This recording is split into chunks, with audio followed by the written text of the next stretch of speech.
Jai Bhim, Namo Buddhaya friends. First of all, I, Samvidhan Thorat, welcome you all on behalf of Dhammakranti YouTube channel.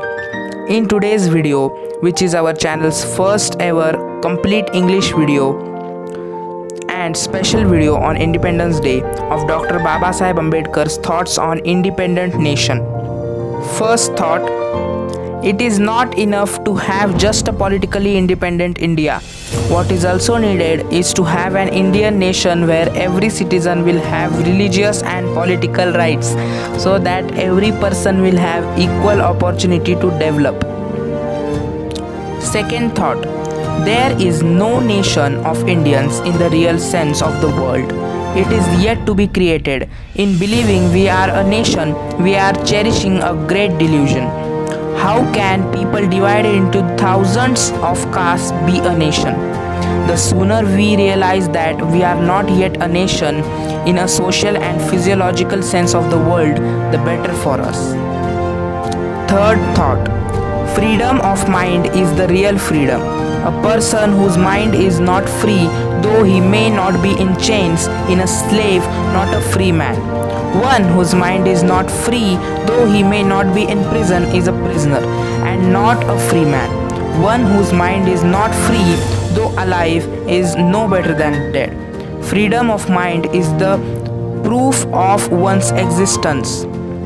Fourth thought, I call him free who with his conscience awake realizes his rights, responsibilities and duties.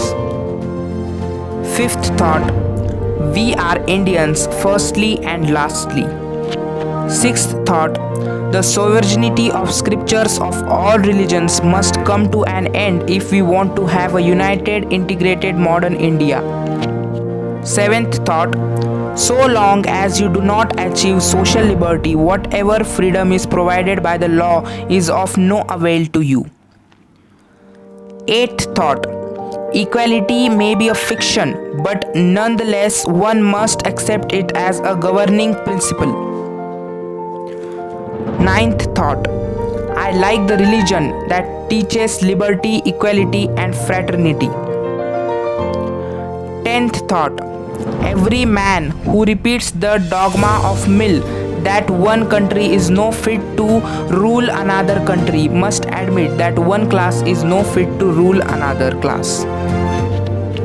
These are some of the thoughts we looked now of Dr. Babasaheb Ambedkar about democracy, unity and independent nation. These welfare thoughts are always effective for the society and the country. The greatness of this country is undescribable with some examples. Many great people are born here and done so many great works to increase the heights of possibilities and welfare of the people of this country. So on this day, putting light on these great thoughts of Babasaheb shows the real traits and features of an independent nation. If you like this video, please give it a like and share it with your family and friends. And do consider subscribing our channel Dhammakranti and support us. Thank you very much for watching our video and we wish you a very happy Independence Day. Jai Bhim, Namo Buddhaya.